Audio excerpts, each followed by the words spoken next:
All right. Thank you, gentlemen.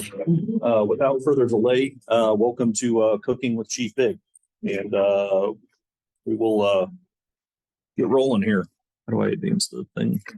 Okay, just press down. All right. We have one celebrity guest in the audience who I've already introduced you to. The toughest food critic in the world is my 12-year-old daughter, Lila.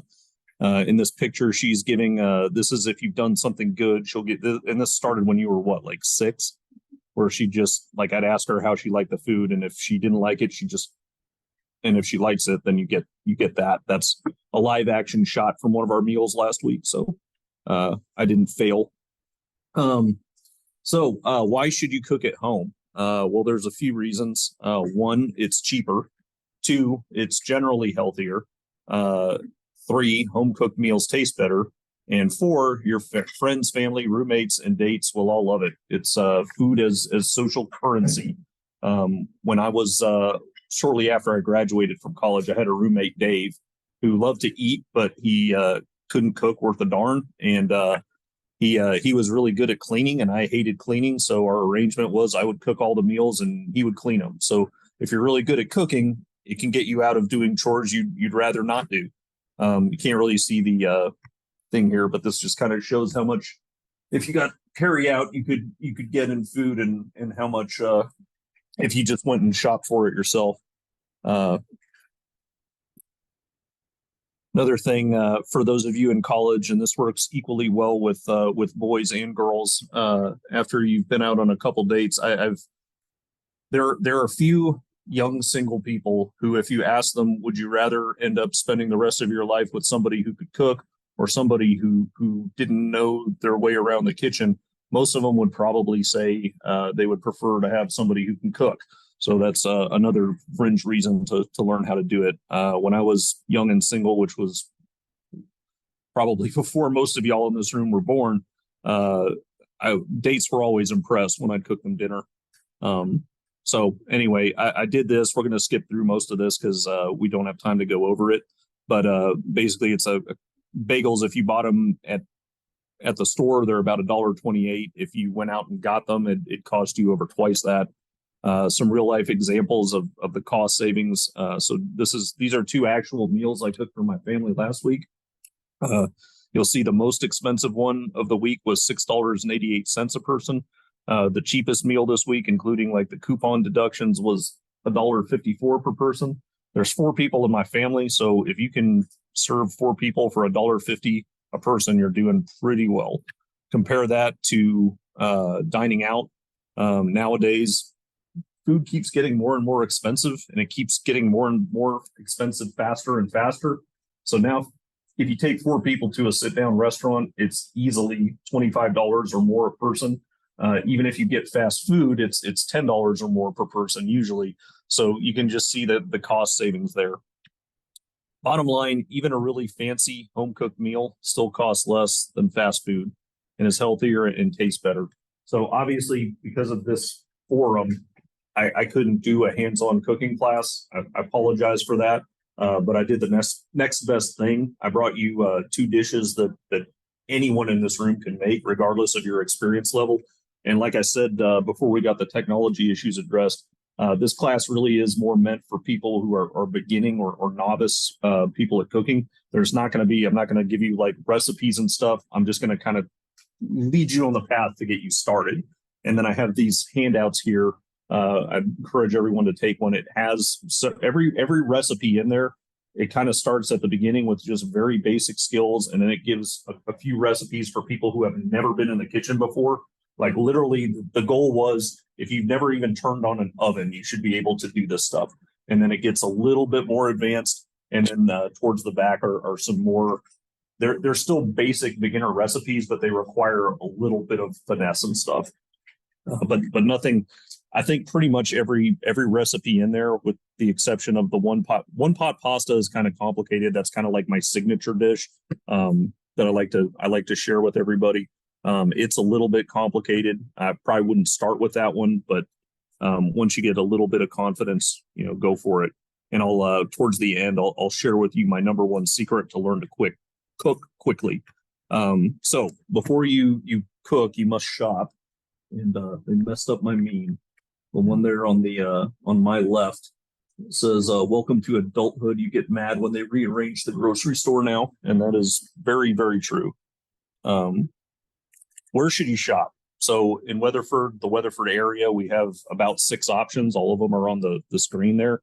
I'm not going to endorse one place over another. All of them have pros and cons, but there are certain things you want to think of when you decide where to shop. Proximity, of course, is the store closest to me. Obviously, that's an advantage. But personally, I shop at HEB, even though it's like 25 minutes from my house. There's stores that are much closer, but I like everything that HEB has. Prices, of course, I will say that probably the least expensive place to shop in town is probably Walmart. The most expensive, I would say, is Albertsons. Selection is a big thing. Some of the stores are very poorly stocked. Some are have everything in the world and stuff you didn't even know exist. Another thing to consider is the coupon and reward programs they have. Albertsons has a really good reward program. You just sign up for it on your phone. They have weekly deals and stuff, and every week they give away a free item. And I'd be lying if I said that sometimes I don't just pass Albertsons on my way home and be like, I'm just going to go in and get the free item and then leave. But HEB has a really good coupon program too. In fact, I think theirs is probably the best. Some of these stores get really crowded. I'd say HEB is probably the most crowded. Albertsons is probably the least crowded. If you're going to shop at HEB, I have to go. I go every Saturday evening between like 8 and 9 p.m. because that's when the crowds have kind of died down. You could go like right now when everybody's at work and school, and it wouldn't be too bad. But you don't want to go there on the weekend at like 2 in the afternoon because you're not even going to be able to move. Same thing in the evenings during the week, like right after people get off work. It is a madhouse, and sometimes I'll like pull up there and like forget this and just go somewhere else. Lastly, the quality of the store products. The thing I like most about HEB is their store products are usually as good or better than the name brand stuff. So that's something to consider. Target has pretty good. I forget what every store has their like name brand or their in-store brand. I forget what Target's is called, but it's pretty good. Anyway, before you go, have a plan. You don't want to just show up at just like, I'm hungry, I need to buy food for the week. I'm going to show up at the grocery store and just kind of freestyle it. Think ahead about the meals you want to make for the week. Like at our house, I usually, before I go shopping, I'll take a survey of my family members. What would you like me to cook this week? I'll take any special requests, and I kind of plan out. You have to be a little bit flexible because the store may not have what you want all the time. But you want to kind of think out what you want to make for the week and plan it out so that like for me, I have the most energy at the beginning of the week. By Friday, by the time I get home, I'm like dead. So it's frozen pizza night. So the more as the week goes on, the meals get less and less elaborate. And tonight, by the way, since I did like cooked all morning, I'm not cooking tonight. It's frozen pizza night. But make at least a partial shopping list, especially if you're making a bunch of recipes that you've never done before, because you will forget. And you can do all this stuff now on your phone. When I was growing up, you had to write it all down. Check for coupons. Like I said, HEB has a really good program. If you shop at HEB, make sure you get their app because a lot of the coupons are on the app only. And I think Albertsons is the same way. So wherever you shop, make sure you look at the coupons before you go to the store and kind of shop to the coupons to increase to maximize the amount of money you save. And kind of like, if they have a really good coupon on an ingredient this week, it's kind of like, well, I guess I'm making this dish because I can get the ingredients for it almost for free. Kind of like that incident I showed you earlier, or that occurrence earlier where I served the whole family for $1.54 a person. Use the apps provided by the store. Coupons can make a big difference. If you ask most men my age in if the Parker County men my age, if they're flexing, they'll be like, yeah, I went and got me a big 8-point buck this weekend. Me, I'm like, I got $42 knocked off my HEB purchase this weekend. And I think I'm like the king. That's me walking out of HEB. Shopping tips. Don't buy, even if it's on sale. If it's something you're just not going to eat, and even if it's free, don't get it. It'll be like the guy there, the cauliflower rice at the back of your fridge. Check expiration dates, especially on meat, dairy, and produce. A good tip for those of y'all that aren't used to shopping in supermarkets, they have a system when they put out produce and stuff and meat and stuff. They always put the stuff that's going to expire first in the front, so people will just grab it.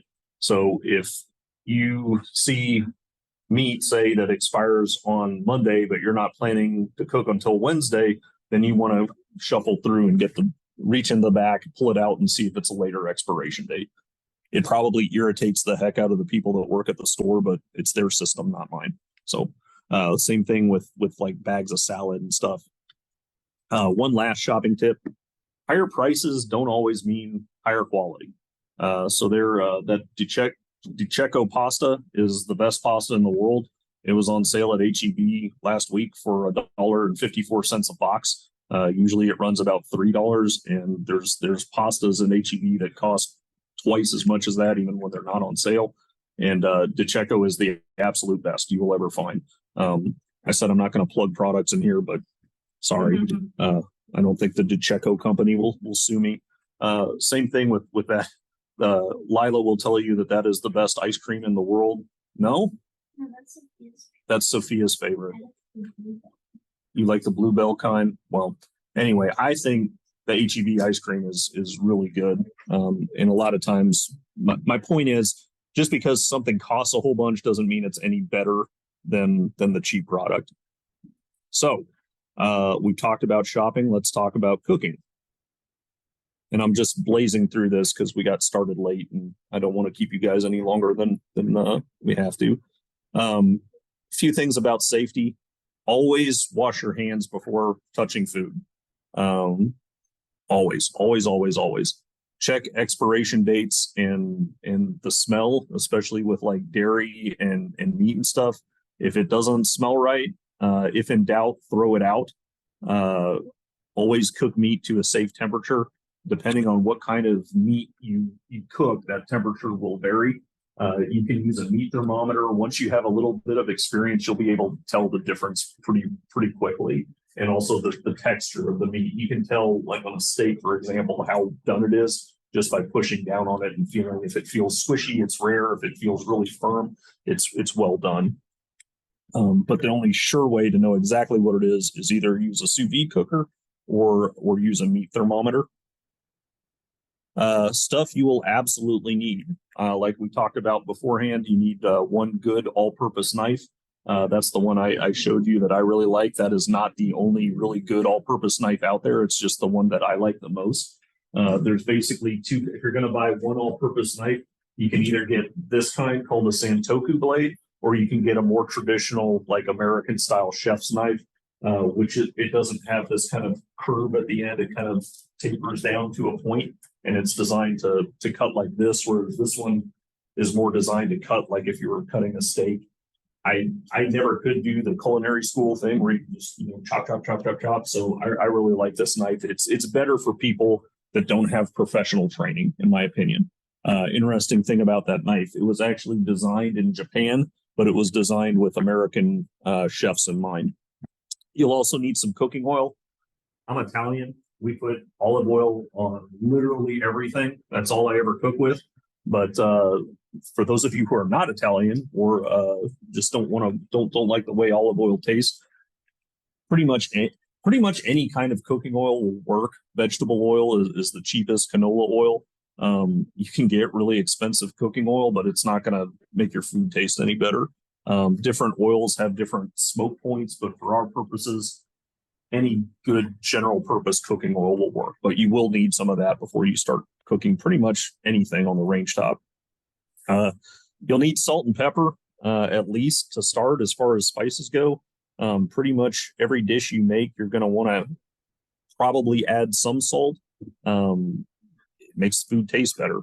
And you'll need basic spatulas, spoons, things to stir with. You'll need a few pots and pans, as well as a baking sheet and a casserole dish. And I'll also add a cutting board for that. I forgot to put that in there. If you're going to cook any kind of pasta, you're going to need a pasta strainer unless you do one pot pastas. But I highly recommend that. And of course, you'll need access to an oven, microwave, and range top.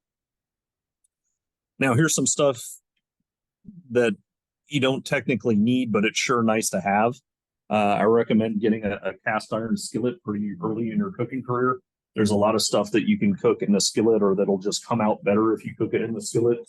Skillets get really hot. They're naturally non-stick and they distribute the heat very evenly through the dish. So there's no hot points and cold points.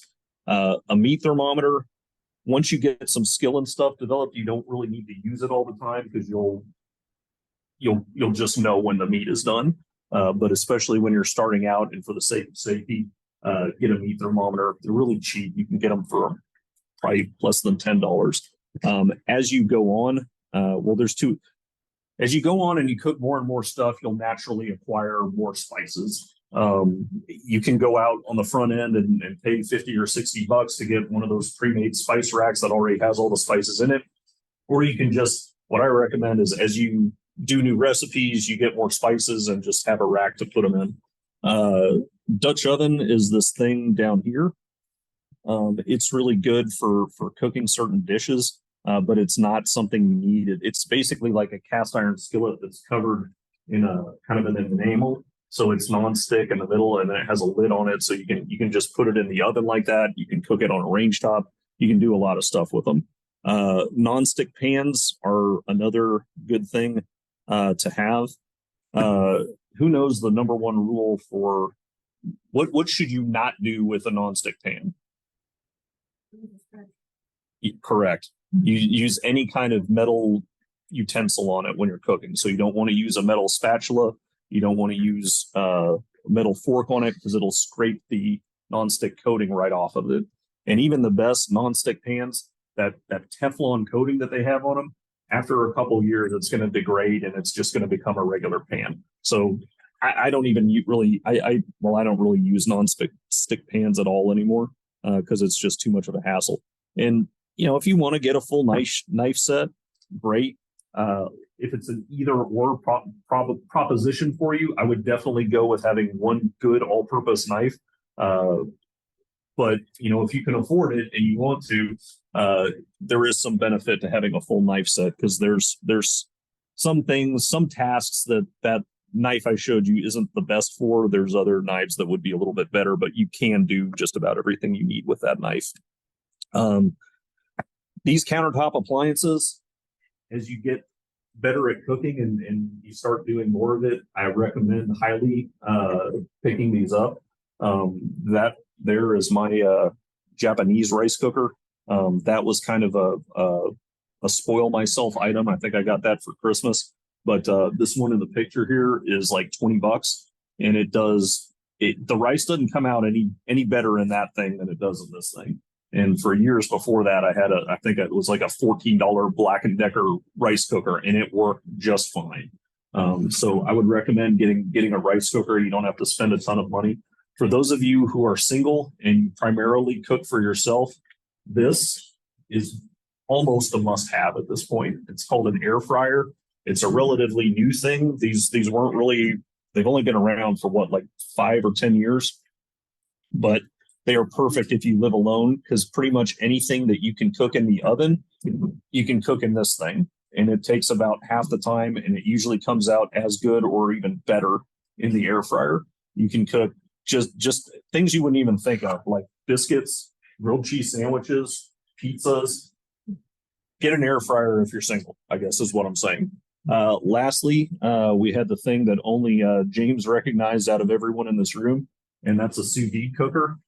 This is something that I wouldn't make this like the first thing you buy, but it's something that I use it probably twice a week. Basically, what it does is you put that device. Get the device here.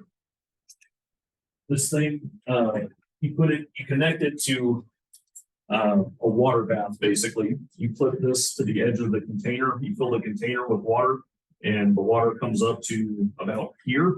This part stays on top. You set the temperature with that, it turns on, and it heats and circulates the water to within 1/2 of a degree Fahrenheit of the temperature you set it at. So if you want to cook a steak to the perfect level of doneness, according to that chart, for example, like if I want to cook a medium rare steak, it's 145 degrees. I put it in the water bath for a couple hours, and then I sear both sides of it, and it's perfect every single time. For any kind of pork or beef dish, this is something that I recommend. It's not so great with poultry or fish. I mean, it works, but it's just not. There's better ways to cook chicken and fish. But for beef and pork, I recommend the sous vide cooker. So, what should I cook? As I kind of said before the actual presentation started, start simple and work your way up to gain confidence. If you've never set foot in a kitchen before, which I think we had a couple people in here who haven't, start simple. Start with like oven baked pizzas or ready meals that are, you just basically heat and eat. For example, this thing here on the right it has all the ingredients in it. You just put it in a skillet, you heat it up to a simmer, which is when it just barely starts to bubble, and you keep it going for 10 minutes, and it's ready to go. All these other things are stuff you can just toss in the oven. The instructions are on there, and it'll come out perfectly as long as you follow the directions. Whatever you cook, I think by law, since I'm a parent, I'm required to nag you about eating vegetables. Don't just eat a bunch of junk. Whatever you cook, make sure you include vegetables. We kind of skipped over it, but the two meals that I showed earlier that I actually cooked last week for my family, one of them was a chuck roast that I cooked in the sous vide cooker, and then we had I think a side of, was it asparagus with it, and then later in the week I had the Italian sausage, which I also cooked using the sous vide cooker, and we had broccoli with that in a rice dish. So okay, I got them backwards. Anyway, typical dinners at my house are a meat dish or a main course, and then we either have like a salad or a vegetable to go with them. And it's important for health and stuff that you do that. Don't just eat a bunch of junk. And I know telling college kids that is probably a waste, but as I said, I'm legally required to do it. As you gain skill and confidence, move up to the next level, cook more and more elaborate stuff. I put hamburger helper on here because you have to brown meat to make hamburger helper. At the beginning of your handout, I have those two basic skills. One of them is browning ground meat, and the other one is cooking pasta. And with hamburger helper, you actually do both of them. You did one of these handouts. Okay, great. Some other stuff on there, spaghetti and meatballs. There's a recipe in your handout for that. It's very simple. There's a few recipes or a few variations on baked chicken. That's another really easy thing. I still make that almost every week for my family. This is kind of like a breakfast scramble thing. There's a recipe for that in there as well. And before you know it, you'll be making things you never thought possible. And none of these pictures are of my cooking. I actually have a friend in Austin that's a professional food photographer. How she got into that line of work is an interesting story of itself, but none of this is stuff I actually made, but it's all dishes that or similar to stuff I've made at home. And, 10 years ago, I didn't know how to make any of this stuff. And now it's something I really enjoy. It saves my family a lot of money, and my kids really like it. And I mean, my family eats well. You don't have to spend a whole lot of money to make really good, nutritious, good tasting food at your house. Ooh. One final recommendation. This is, as far as cooking goes, this is the best website, the best YouTube channel for you. Food Wishes. A majority of those recipes that you'll find in this book.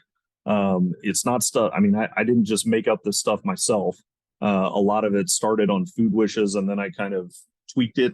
But this guy here, Chef John, is incredibly talented. All of his videos, he goes through very detailed explanations, and he has very simple recipes all the way up to very complicated recipes. He's not the only YouTube chef out there. He's just my personal favorite.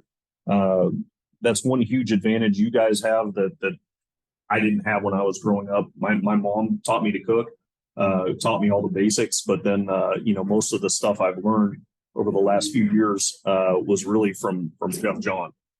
So I highly recommend. Like I said, this isn't the kind of format I can use to teach a hands-on class, but the next best thing is to point you in this guy's direction and just watch his videos and stuff.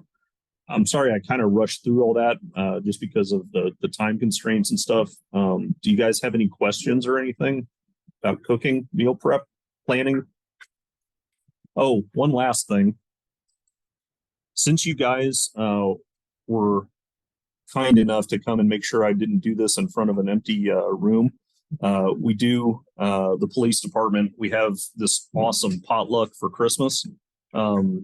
And if you would like to show off any of the skills you've learned between now and then, we would love for you to come to the potluck. If you're interested, it's usually the last day before we start Christmas vacation.